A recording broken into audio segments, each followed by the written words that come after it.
बार दोबारा से तरह से याद उनके जन्म दिवस के संस्कार में अवतरण होने के बड़े शुभ मौके को हम सब एक साथ मना रहे हैं। अभी आपने बहुत सारे लेडी भाई बहनों के जीवन के अनुभव सुने, बहुत सारे ऐसे शब्द सुने, ऐसी वाणियां सुनी, बहुत ही खास बहुत विशेष मौका होता है जिसमें ये भेद ये रहस्य समझ में आ जाए कि आखिर संसार में कैसे काम। बहुत से लोगों ने प्रयास किए मन बुद्धि के आधार पर जानने की कोशिश करी, संतों महापुरुषों को समझने के लिए बड़े प्रयास लगाए, उनकी वाणियों से उनके कहे अनुसार बहुत सी चीजें जानने की कोशिश करी। पर इतिहास गवाह है परमात्मा के रहस्य को, के भेद को मन बुद्धि से कोई संसार समझ नहीं पाया। और बहुत से लोग ऐसे हुए संसार में जो समय रहते इस तमाम इस मौजूदा समय की अजीब अजीब स्थितियों को समय रहते समझ जाए। और ये तमाम चीजें आज हमें समझनी इसलिए जरूरी है कि हम जान सके कि मन बुद्धि से, बाहरी फर्क से, दुनियावी लिहाज से आप ये नहीं समझ सकते कि संसार में किस तरीके से काम करता है और वो आखिर में किस काम के लिए संसार में आता है। पहली बात तो ये, संतों महापुरुषों का संसार से, दुनियावी चीजों से स्नेह जरा सा भी नहीं होता। महाराज जी के जीवन को देख ले, महाराज जी ने सारा जीवन संगत के बीच में नाम की कमाई, नाम के साथ जुड़ाव की स्थिति बनाने में लगाया। पर जब महाराज जी का अंत समय आया, महाराज जी ने कभी इस बात का दावा नहीं किया कि कौन आगे किस तरीके से इस संत मत को ले जाएगा। कारण क्या है? सभी महापुरुषों का इस बात का बड़ी अच्छी तरीके से एहसास है। ये मन बुद्धि का संसार है, चारों तरफ ये माया हर एक इंसान के अंदर से अनगिनत ऐसे काम करा रही है जिसकी कल्पना नहीं की जा सकती। जिस माया को, जिस मन मत को हम इन आंखों से देख नहीं सकते, उसके न चाहे ये सारा संसार 24 घंटे हर एक पल नाच रहा है। कौन कब किस वक्त इस मन की बात सुनकर के क्या कर बैठेगा, ये बात संतों महापुरुषों से अच्छा कोई नहीं जानता। इसलिए महाराज जी ने चाह करके भी कोशिश नहीं की कि कौन अगला उत्तराधिकारी होगा। महाराज जी जब संसार छोड़कर जाने लगे तो कहने लगे कि ये मेरा काम नहीं है, परमात्मा का काम है, वो जिसे चाहेगा उसे नियुक्त करेगा। कारण क्या है? संत महापुरुष संसार में सिर्फ एक काम करने के लिए आते हैं, हमें हमारे जीवन के सत्य के साथ जोड़ने के लिए। हम जितने भी जीव संसार में यहाँ मौजूद हैं, चाहे हम कोई भी काम कर रहे हो, हमारे जीवन में हमें सच्चाई की समझ तब आती है जब किसी गुरु का सानिध्य मिलता है। गुरु की कृपा से यह समझ में आता है कि ये जीवन बस कुछ समय का है, इस जीवन का कोई भी एहसास नहीं है। आज है कल नहीं है। अभी कुछ दिन पहले मैं कुछ लोगों से मिला जो आज से 3-4 वर्ष पहले पैसा कमाने, कारोबार बनाने में बहुत तेजी से लगे हुए थे। बड़ा कारोबार हो जाए, बैंक बैलेंस हो जाए, खूब पैसा हो। बीच में महामारी आई, पता नहीं चला कि कौन अच्छा भला मानस अगली सांस नहीं लेगा। लोगों के अंदर भय बैठ गया। ये नहीं मालूम था कि आज किसका शरीर पूरा हो जाना है। लोगों ने खुली आंखों ये दृश्य देखा जिनकी कल्पना नहीं कर सकते थे। दिन दिन चढ़ते उनके नाम मिट गए। जिनके बारे में सोच नहीं सकते थे वो अगले दिन, अगले हफ्ते, अगले महीने हमारे बीच में नहीं रहे। बुजुर्ग कहा करते थे जब काल का बड़ा भारी थपेड़ा लगता है, संसार में अच्छे अच्छों की सुध बुध ठिकाने लग जाती है। लोग देखते हैं कि जिस शरीर का, जिस दुनिया का, जिस माया का हम बड़ा मान कर रहे हैं कि मेरे पास ये है वो है, अगर काल का एक तमाचा लग जाए तो कोई ऐसा नहीं संसार में जो दुनिया की चीज के पीछे एक क्षण भी भागता घूमे। अगर आप गौर फरमाए, कोई वृद्ध हो, मरता हुआ हो, परेशानी में हो, पीड़ा में हो, उसको आप कहें कि चलो अच्छे कपड़े, हमारे बगड़े काम बन जाए, हमारी तकलीफ दूर हो जाए। बहुत दुर्लभ कोई छूटा व्यक्ति, कोई खास इस बात को समझ पाता है कि ये जीवन चक्र ऐसे ही चलना है। दुख, कष्ट, क्लेश, परेशानियां, इसके बीच में सत्य क्या है, भेद क्या है, ये हमें गुरु से जान लेना है। तो महाराज जी कहा करते थे, संत और महापुरुष ये बात जानते हैं कि दुनिया की तमाम चीजें बेकार हैं। हमें उस वक्त एहसास होगा जब हमारे हाथ से छूटने लगेंगी। उस वक्त गुरु क्या होता है, गुरु क्यों हमारे बीच में आता है, हमें ये बात समझ में आती है। तो जो कहा करते थे, फर्ज करो तुम आज जिस भी रूप में संतों की मौज में हो, अगर तुम्हें इस बात का एहसास नहीं है गुरु क्या करने के लिए आया है, इस बात का एहसास नहीं है कि वो तुम्हें कैसे संभालना चाहता है, इस बात का एहसास नहीं कि वो तुम्हें किस पीड़ा से बचाना चाहता है, तो लाख कोशिश करके भी संसार के तमाम साधन हमारे किसी काम नहीं आएंगे। इसलिए महाराज जी जानते थे हमारा और आपका जीवन का जो सही मायनों में लाभ है वो इस क्षण में है। मेरे जाने के बाद कौन आएगा, इससे आपको क्या भला होगा। तब तक आप रहे नहीं रहे, तब तक आप वहां तक पहुंचे नहीं पहुंचे, क्या पता। आपके जीवन का जो लक्ष्य होना चाहिए वो ये कि अगर आपको इस क्षण किसी महापुरुष का सानिध्य मिला है तो वो सानिध्य समय का एक ही स्वरूप सच्चा है, और वो ये जो इस समय आपकी सांसों के साथ बंधा है।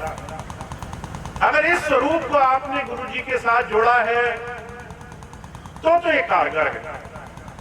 फर्ज करो आप कहो मैंने कल भजन नहीं किया था, उससे क्या भला होना है। जो नहीं किया था वो नहीं किया था, ना उससे आपका आज बदलेगा, ना उससे आपका कल बदलेगा। फर्ज करो आप कहो मैं कल भजन करूंगा, पर कल करोगे नहीं करोगे इसका कोई एहसास नहीं। हो सकते है कल पहुंचो वहां पर और कहने लगो मुझे तो कोई काम याद आ गया, मुझे वो काम ज्यादा जरूरी है। बुजुर्ग कहा करते थे समय का और इस समय रहते किसी महापुरुष के सानिध्य का लाभ हमें मिल सके, बस इतना ही लाभ गुरु के चरणों से हमें मिल सकता है। जो इस भेद को नहीं समझे वो फंसे हुए माया के जाल में। कौन आया था, कौन चला गया, कौन संसार में आगे आके रास्ता दिखाएगा, ये बात आपके लिए तब तक सार्थक नहीं हो सकती जब तक आप अपने गुरु के सानिध्य का समय रहते लाभ उठाना ना सीख लो। तो जो कहा करते थे इस संसार के प्रपंच में नहीं फंसना है, इस माया के फसावे में नहीं फंसना है, इस संसार के तमाम चीजों में नहीं उलझना है, क्योंकि जो भी आप अपने जीवन में पा सकते हो वो अपने मन को गुरु के चरणों में जोड़ने के बाद पा सकते हो। महाराज जी के जीवन को याद करने का, स्वामी जी महाराज के जीवन के उनके वचनों को याद करके उसको पालन करने का सिर्फ एक ही मात्र तरीका है कि हम गुरु के वचनों को अपने आज के समय में यथार्थ करने की कोशिश करें। अगर हमारे लिए गुरु की बात हमारे आज के जीवन में सार्थक हो रही है तो वो बात हमारे लिए पक्की है, और अगर वो हमारी किताबों में लिखी है, भविष्य के लिए किया जाने वाला कोई काम है, तो वो तमाम काम हमारे किसी काम नहीं आएंगे। मुझे बड़ी अच्छी तरह से याद है, अभी कुछ दिन पहले का जिक्र है, एक भाई मिले, बड़े लिखे, बहुत विद्वान, बहुत अच्छी नौकरी मिल गई उन्हें। जब नौकरी मिल गई तो एक बार किसी सत्संगी के साथ आए, खूब सत्संग सुना, सत्संग के बाद कहने लगे मैं नाम तो लेना चाहता हूं, पर मुझे लगता है पहले मैं जो नौकरी है, काम है, उसे मैं कर लूं, पहले कुछ अपने व्यापार से, अपनी नौकरी से साधन कमा लूं, फिर बाद में बुढ़ापा तो पड़ा ये नाम लेने के लिए। जब ये बात कही तो मैंने सिर्फ उनसे एक ही बात कही, मैंने कहा अभी थोड़े समय पहले महामारी फैली, किसी को पता था कि उसका भाई, बहन, माता, पिता, सगा संबंधी जिसके साथ सारे जीवन की कामना करी थी वो अगले दिन हमारे साथ नहीं रहेंगे। लोग इस महामारी से तो जो कहा करते थे संत महापुरुष इस काल और माया की गति को जानते हैं, इसलिए इन तमाम चीजों में उलझाने के लिए नहीं आते। वो ये नहीं कहते कि कल का सोचो, वो ये नहीं कहते कि कल जो हो चुका उसके लिए संसार में चिंताएं करो, वो कहते हैं आज मेरी शरण में रहो, मेरी बात में रहो, मेरी बात से जो आज कर सकते हो वो तुम्हारे जीवन का सबसे बड़ा आधार होगा। तो आप सभी प्रेमी भाई बहनों के लिए ये बहुत जरूरी है, अगर आप गुरु चरणों में जुड़े हैं और स्वामी जी से मन ही मन ये कामना करते हैं कि मुझे नाम मिले, नाम प्रकट हो, तो आप अपने आज का सम्मान करना शुरू करो। आज गुरु की बात को अपने जीवन में जरूर पालन करना है। महाराज जी बड़ी खूबसूरत सी बात समझाया करते थे, क्या करते थे, मन इतना चतुर है ये बहुत धीरे से आपको कहेगा। आपने मन में बनाया कि आज मैं शाम को ध्यान पर जरूर बैठूंगा, मैं थोड़ी देर सिमरन करूंगा, आज ही मुझे काम निपटाना है, तो ये मन धीरे से आपको कहेगा कि आज जो है आपके शरीर में बहुत कष्ट हो रहा है, आज आपको बहुत तकलीफ हो रही है, आज आपकी तबीयत खराब है, आज आपको कहीं काम पे जाना है, अगर आपने आज नहीं किया तो मैं कल दोगुना कर लूंगा। और जो कहा करते थे ऐसे दोगुना दोगुना करते करते हम कब अपना हर दिन गुजारते जाएंगे हमें एहसास नहीं होगा। मुझे एक भाई मिले राजस्थान के, बहुत प्रेमी सत्संगी, वो कहने लगे मैंने रोज नियम किया, संकल्प लिया कि मैं रोज भजन किया करूंगा। धीरे धीरे मन ने कहा कि आज कोई कारण से नहीं हो पा रहा तो कल दोगुना कर लूंगा। फिर वो कहने लगे मुझे कि कुछ दिन बाद मैंने देखा जो 5-5 मिनट का रोज का नियम बनाया था वो 40-50 घंटे में बदल गया। 5-5 मिनट जुड़ते गए और जो है भजन छूटता गया। कुछ दिन बाद गिनती करनी बंद कर दी कि 50 घंटे हो गए, तो अब जाकर के हमें अंतर का सानिध्य मिलता है। अभी कुछ दिन पहले मुझे एक भाई मिले, बहुत वर्षों से वो परेशान थे, कहने लगे मेरा ध्यान नहीं बनता, नाम ले रखा है ध्यान नहीं होता। तो महाराज जी की बनाई हुई डायरी थी, मैंने उनके हाथ में दी। मैंने कहा 1 महीना है आपके पास, 1 महीने में ईमानदारी से अगर इसको भर लो तो ध्यान बनने लग जाएगा। तो वो कहने लगे 1 महीने में हो जाएगा। मैंने कहा 1 महीने में काम हो जाएगा। अब उन्होंने डायरी समझ ली, रोज रोज डायरी को भरने लगे। डायरी क्या करती है, नियम और संयम क्या करता है। एक संकल्प अगर आप ले लें और उसको पूरा करें तो वो क्या करता है आपके जीवन में। वो नियम जो हम कभी पालन नहीं कर पाते, वो बात जो हम कभी अपने जीवन में धारण नहीं कर पाते, हर रोज अगर संकल्प बन जाए। बुजुर्ग कहा करते थे अंतर में ध्यान बनना कोई मुश्किल काम नहीं है, अंतर में जुड़ना कोई मुश्किल काम नहीं है, अगर आप गुरु की बात को पकड़ के रखो तो, अगर उसकी बात को जीवन में धारण कर लो। उस भाई ने रोज नियम बनाना शुरू किया। तो रोज का नियम था कि आपको जीवन में पूरे दिन में जो चीजें ऐसी हैं जो निषेध हैं, जिनसे आपको नुकसान पहुंच सकता है, उस पर अंकुश लगाना है। और शाम को चाहे कुछ भी हो ध्यान पर जरूर बैठना है। वो भाई मुझे 5वें 6ठे दिन कहने लगा मैंने आज तक इतने वर्ष हो गए शरीर में ऐसी एकाग्रता नहीं देखी जो इन 5 दिनों में बनने लग गई। अब मैं बैठ भी पाता हूं और शरीर में ख्याल का सिमटाव भी होने लग गया है। सिर्फ 5 दिन का ही असर था, पर कारण यह है हमें उस बात को जो संतों महापुरुषों ने कही है उसे आज पालन करना पड़ेगा। तो महाराज जी के जीवन में, हुजूर के जीवन में ये बात खास थी।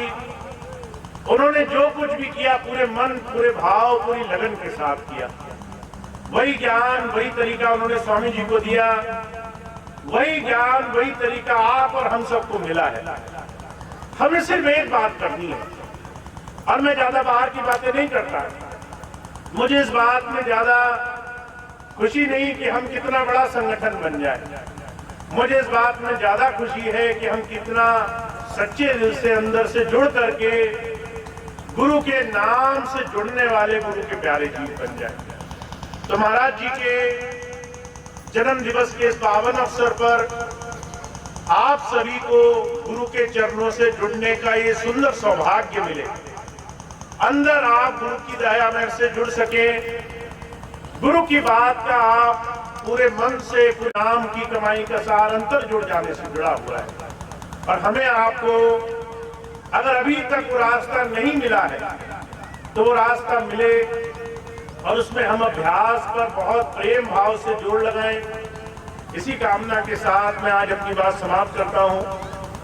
आज हुजूर के जन्म दिवस के अवसर पर 5 और 6 फरवरी का ये सत्संग, ये भंडारे का आयोजन यहाँ पर हुआ, और आप सभी भाई बहन यहाँ पर इस वक्त मौजूद हैं, इस वक्त इस सुंदर घड़ी का लाभ उठा रहे हैं, जिसका बहुत बहुत आपको लाभ पहुंचे। बहुत बहुत आपको हुजूर के जन्म दिवस का शुभकामनाएं, उसके लाभ आपको मिले।